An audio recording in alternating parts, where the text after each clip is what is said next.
that is the payoff. Lake over 1,300. My goodness. It's pretty awesome when you double it up. So that means we had 2 engines. We both picked up 300 horsepower on each engine. That's why I said earlier, man, like 5-10 horsepower gains. Boring. Yeah, 300, I get interested. That's pretty amazing. All right, we got our final roundtable, guys, of Engine Performance Expo 2023. It is amazing. We're going to get into it. But before we do, this cannot happen without the people that make it possible. And I'm going to say their names, and you might not need anything at this moment, but the day that you do, please remember this information exchange and what they have done and enabled us to do. You know, Molly, of course, Driven Oil, that's one that you can get involved in right now. You might not need some of this stuff, but everyone needs oil in their cars now. Absolutely. Everybody. Holly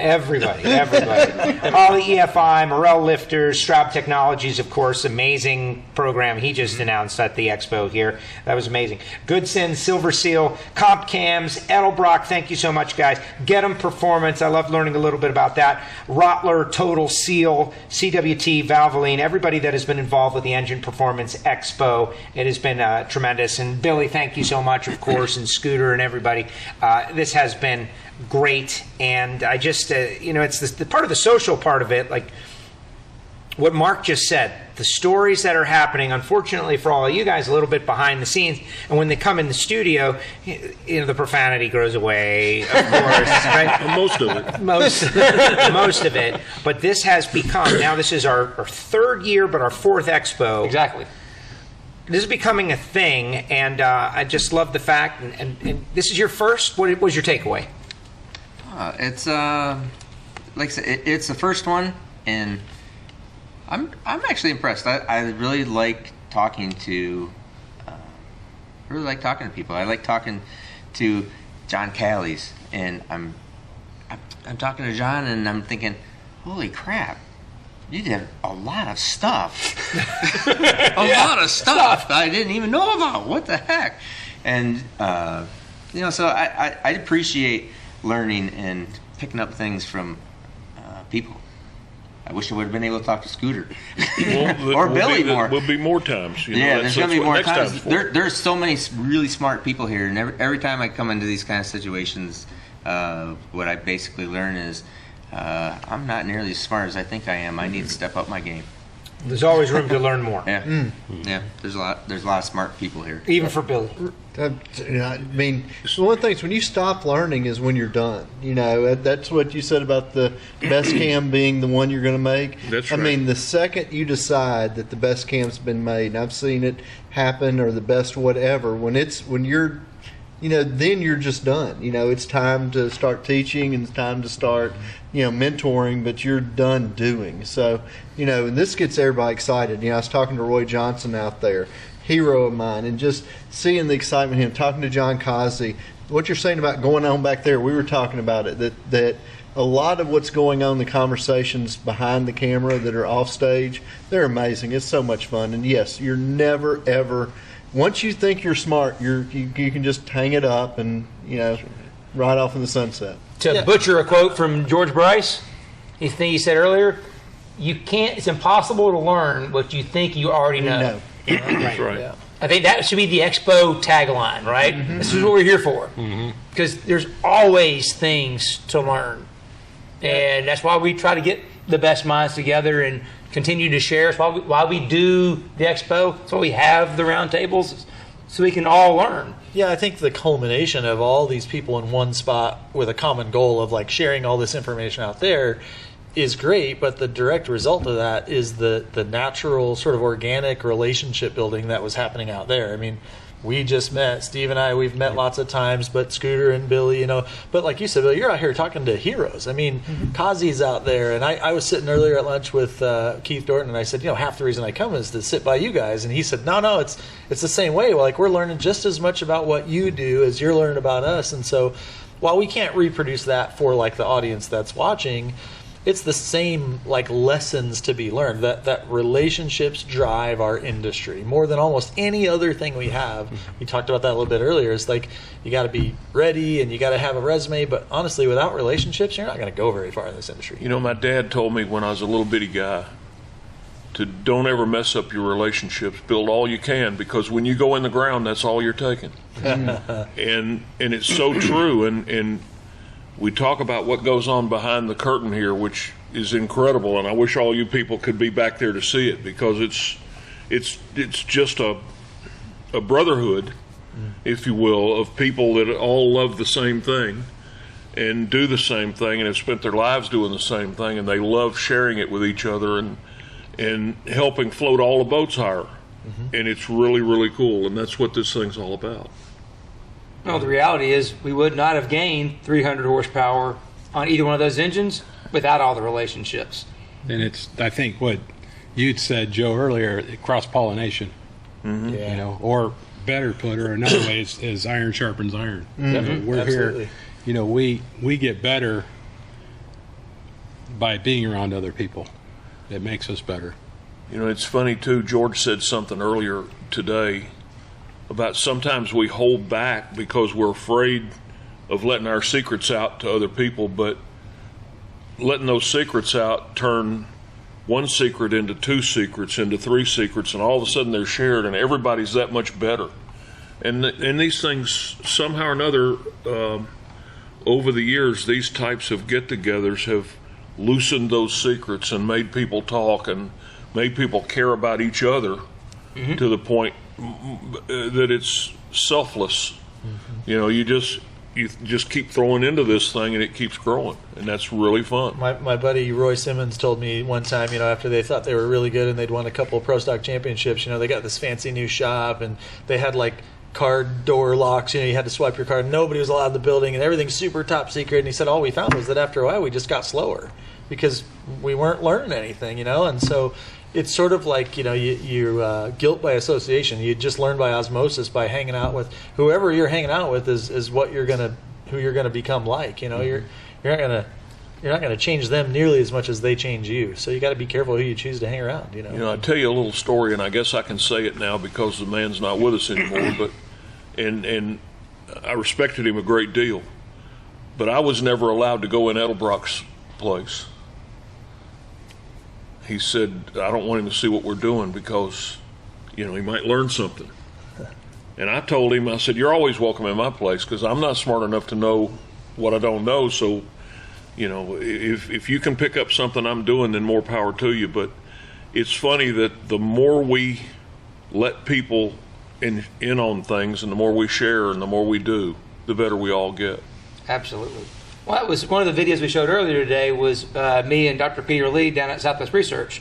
One of the reasons we started going down there to do work is because that's where so many people go. OEMs, NASA, everybody is going there.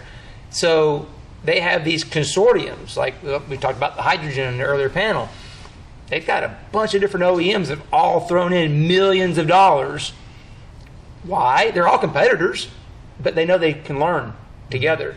Yep. So like we need to be there. If we want to learn more, we got to be where all that information exchange is taking place. So that's one of the reasons why we go down there. So I'm going down there next month to spend more time. You know, we can be happy on the crumbs that fall off of their plate. Yes, sir. We'll feed this crowd really well. Yes, sir. You know, there's another element going back to like what George was saying. Sometimes, you know, you're afraid to let stuff out or whatever, and some of that just comes from that you know, the idea is that we need relationships, but we can't have relationships without connection, and you can't have connection without a little bit of vulnerability, right? So if I'm so afraid to say what I know because I might find out I'm wrong or you might think less of me or whatever, and I'll have this sort of guarded fence up or whatever, we're never really going to connect. It's just going to be shake hands, how you doing, good to see you, you know, and go and do your thing. But if we're serious about building relationships, we've got to have that real human connections and share our failures and our successes, you know. And I think about how many times I've had bad days on the dyno, and you know, Billy, I called to cry on your shoulder, or Kazi would call me up and say, well, you know, do I need to come, you know, make you a cup of coffee and make you feel better or whatever? But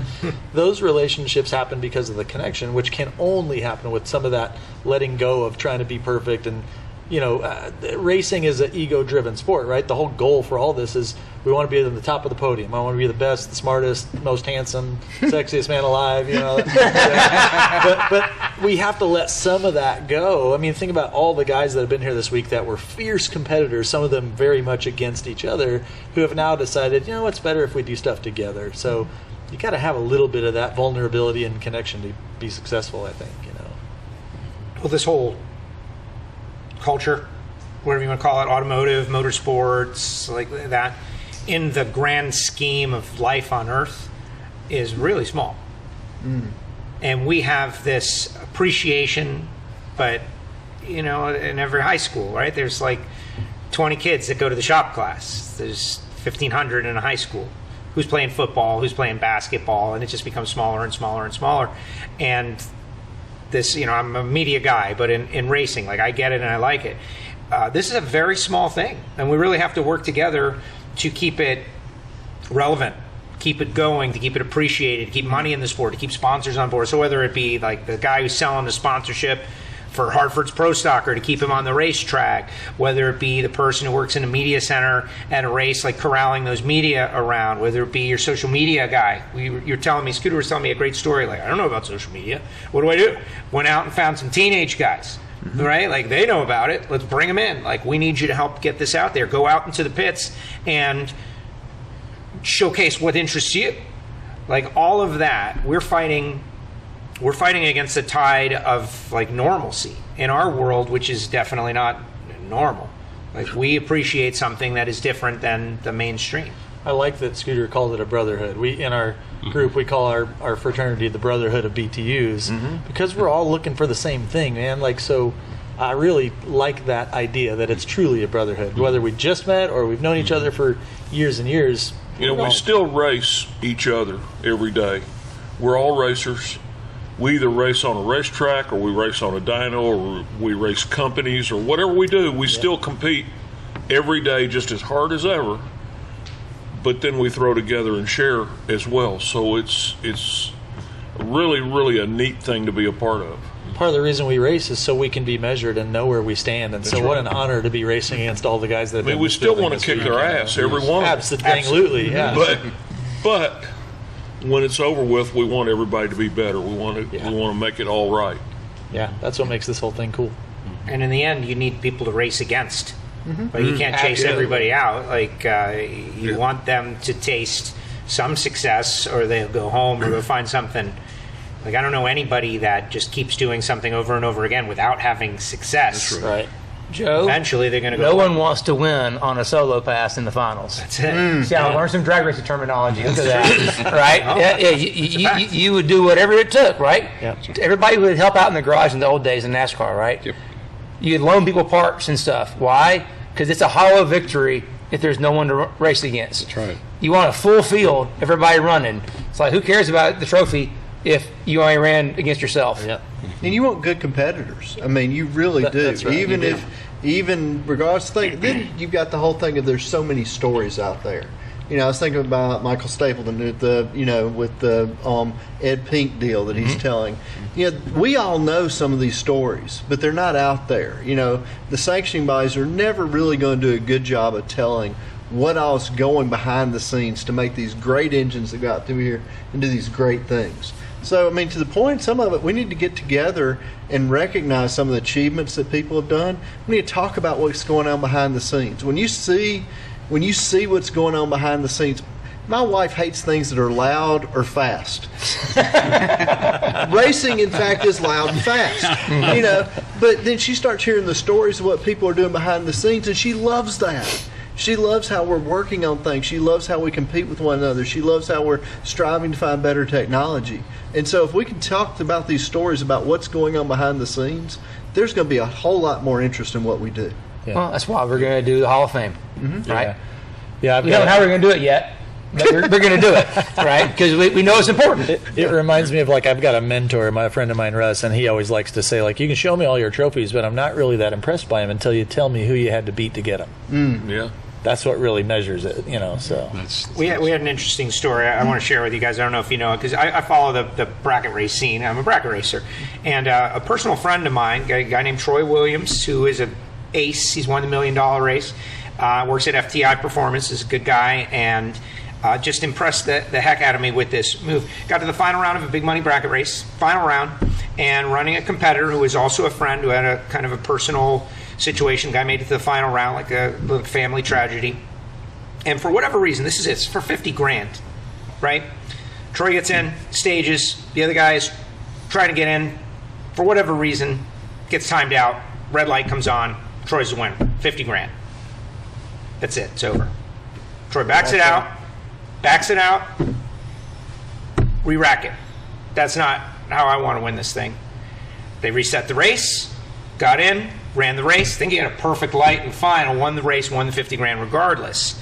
But to me, that was like sportsmanship, racer mentality moment of the year. Because there are a lot of people, 50 grand. That's more than you get for top fuel. And he said, you know, I'm sure there was a split, whatever. There's probably details that I don't know. But in that moment, it's what you just said. Like, this is about something bigger than that $50,000 check. There's a lot more going on here than just a couple of bucks or a trophy. You had heard about that one, obviously. Yeah, but no, I mean, that type of thing. But the 50 grand is, you know, whether here or there, we'd all gone into investment banking if that was what drove us. That's right. You know, Yep. you know, we heard a car running. We smelt race gas. We saw somebody compete. And we got in there and we were just hooked. You know, every one of us here, we saw it, we felt it, we smelt it, and we're like, ooh, I can do this. Or I can try to be part of this. I mean, to think of, and you have to be, like you said, you have to be a little bit stupid too. Well, you give up a lot of things. You give up your whole entire life. When you jump into this is what you're devoted to. Yeah. And as you said, your wife doesn't like anything loud and I know, all she that, married but me. it's just too bad, you know. You got to live with it. And all of us gave up a certain amount of our lifetime to be devoted to this, and that's why we do it. We do it because we win our race every day by being better every day. You win your race every day by making 10 more horsepower. So that's just the way it is. It's what we do, and sometimes we race cars, sometimes it's dynos, sometimes it's businesses, sometimes it's whatever, but we all race, and we race just as hard as anybody on any track. Well, I think about, like you said in the interview earlier, the look in my dad's face, the emotion when he's sitting there talking to you when the engine was running. That's it, right? Yep. Oh, yeah. Yep. It is. It's about people. You know, what we do every day is about people. Relationships. It's Yeah, all. Yeah. It's all the same. Yeah. Because the parts of the people are going to change. They are. We're going to keep finding new things and keep evolving, but it's the relationships you have that enable you to get there and continue to climb. Because you can't do it on your own. There's no way. Like I said, It wouldn't be fun to race by yourself. Like you No, know, it's all- So let's do let's go around the horn here with a final thought as we conclude 2 days of drinking from the fire hose. I think is what you called it, Lake. So much information coming at you. The good news for everybody out there is this is going to be available on YouTube. You're all going to be able to watch it again and again and share it and go back and check out those videos. And I think we're going to break them out as like well, before. like we have in the past. Break out those videos so you'll be able to see the certain segments and share them with your friends. And everybody out there knows that there's somebody who couldn't watch on these given 2 days, but you can definitely send it and keep subscribing because we're going to be using this YouTube channel in the future. So this is always going to be here. But we'll start out with Ben. We'll come around the horn. We'll finish with Lake.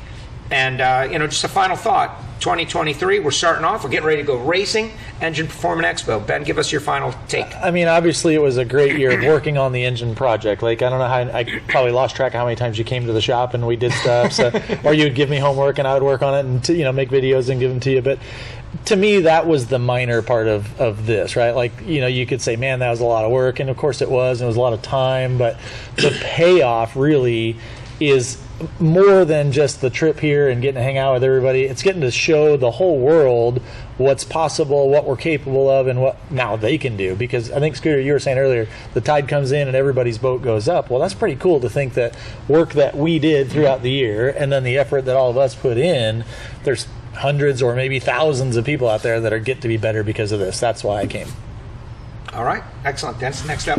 Well, I came because this guy came by my shop last year and talked about a place locally he could come and do some work. Yep. And he's probably hooked everybody else the same way in a different way, right? It's called being late. I have my methods. So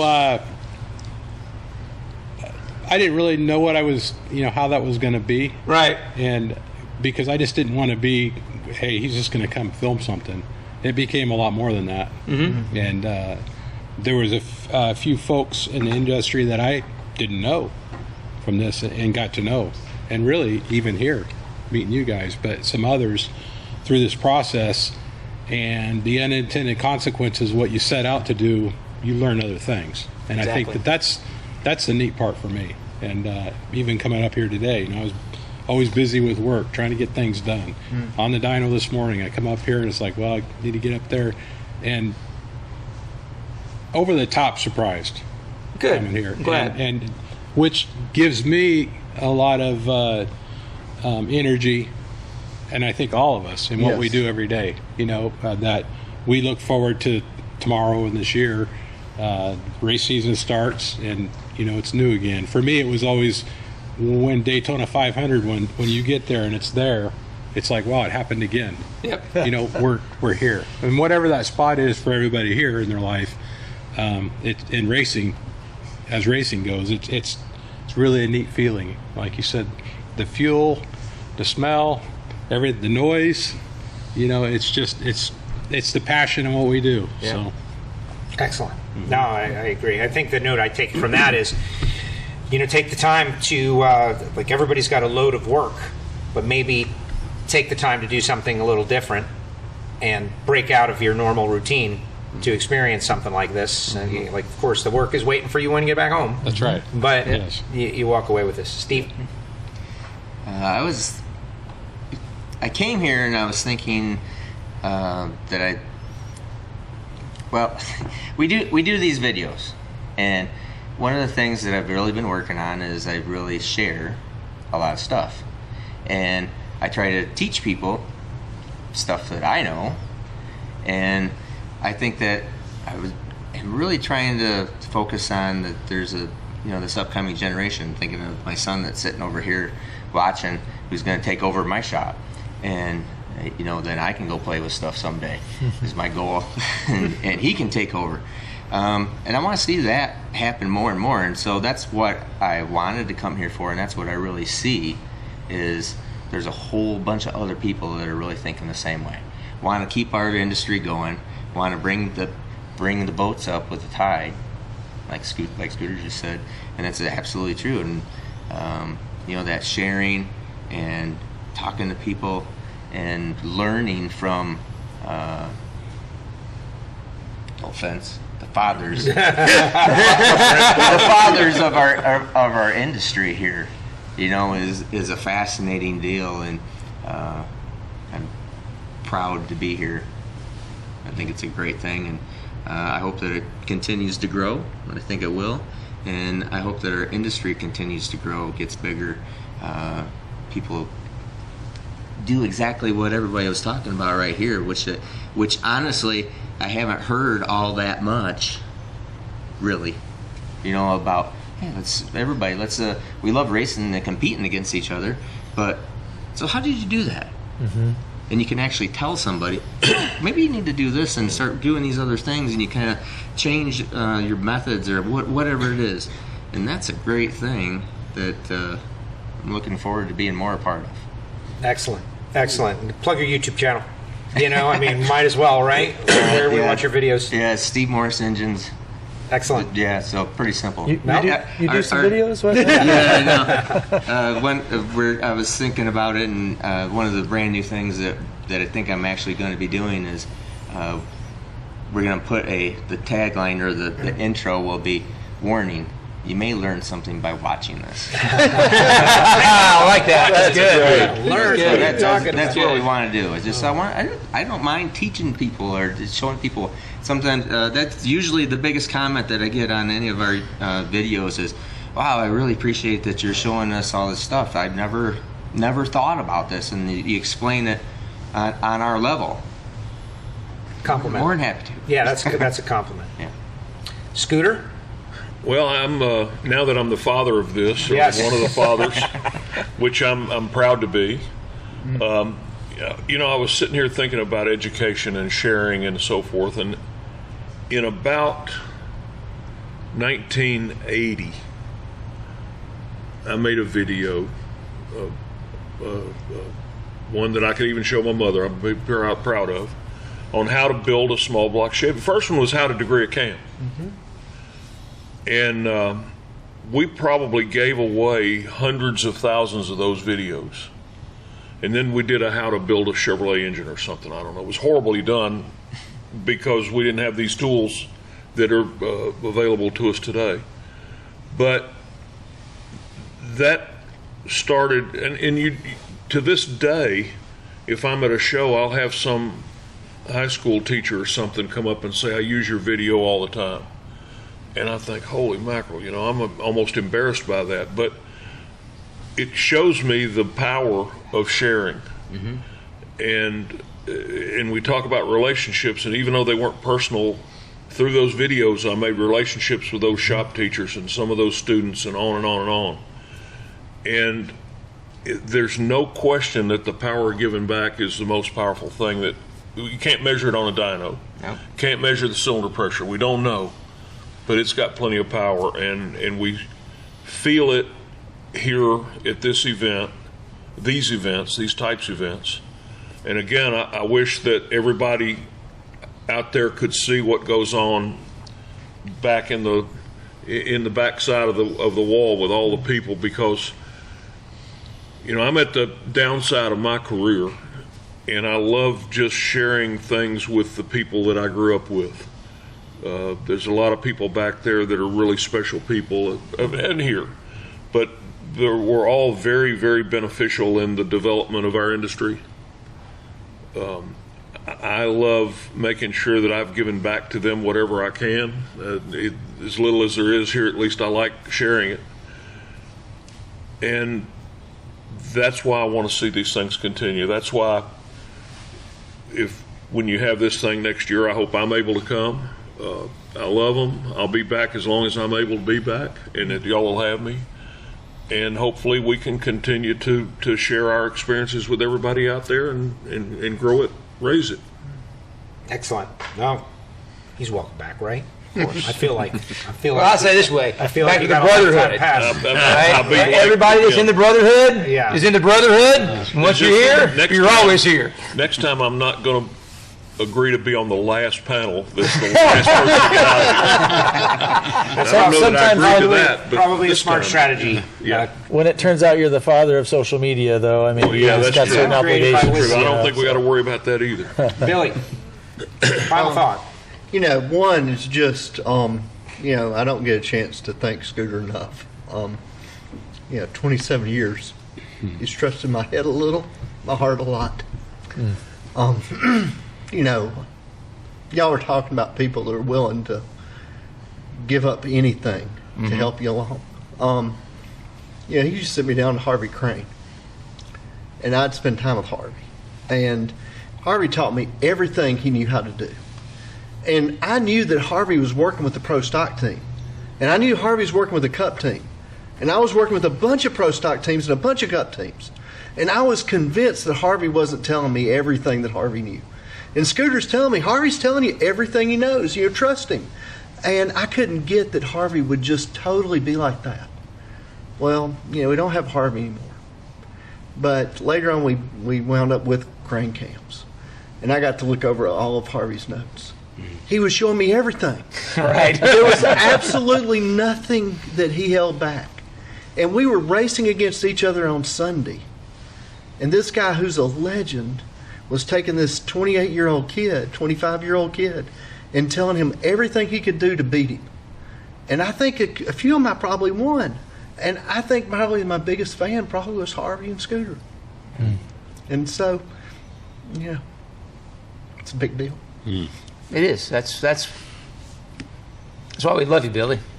That's why we love each other. Because we're brothers, right? We have just met each other for the first time today, but we all had that same shared passion, experience. It may have been going straight line. It may have been going left, turn right, going in circles. But we all have that shared passion, a shared experience. And if you're in it, you're in it.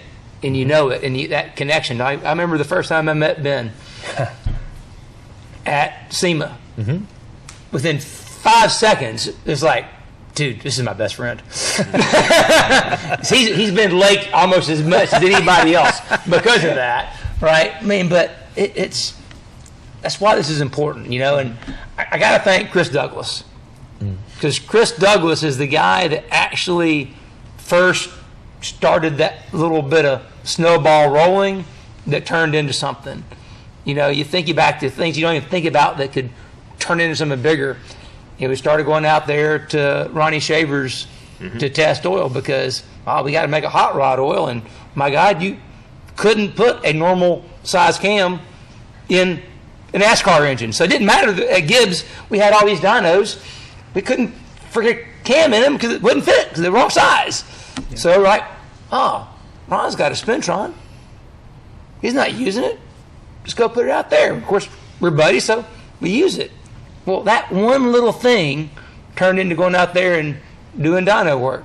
Then one day, just what you're saying is exactly what we're saying about relationships. Is that relationship existed with Shaver? Yeah. So you put those together, and then you put these together, and you go up here and put one together, and all of a sudden we're sitting around a table here. Yeah, because Chris had the idea. Here. And Brian was willing to do it. Yeah, you know, Shaver they were willing to do it. Dino Don was willing to say, play along with me. Yeah, we'll go it. We start doing Facebook Lives. We didn't even do a video. We just did a Facebook Live. And we're like, oh, okay, well, we should start like recording them and like editing them. And next thing you know, then there's ATC goes away. And then COVID happens. And we're like, it's all these series that, back to relationships. We would have never had the first one of these if we didn't have people we could call and say, hey, can we make it happen? And all those people that know how to make us look good, right? Yeah, Exactly. there's a whole lot behind these cameras. They're doing an awesome job. That's right. And we sit up here and we do all the talking. You see us all day and you get tired of hearing us. But like you said, there's an army of people here in this room and in the back room that make all this possible. And hopefully everybody enjoys watching it because it's a pleasure to do it. Yes. It's a pleasure to do this, and hopefully everyone enjoys watching it and you get something from it because that's why we do it. A lot of information was shared. Gentlemen, great job. Thank you very much. The final roundtable is concluded. Thank you so much. Engine Performance Expo 2023 in the books. Remember, there will be more, though. You can tell that. And I think most of these people can be seen at a racetrack near you. So don't forget to support your local tracks and get out there. I'd love for you to come out to an NHRA national event at some point in the 2023 season. I'll see you there. And that'll do it. We'll see you next time from the Engine Performance Expo.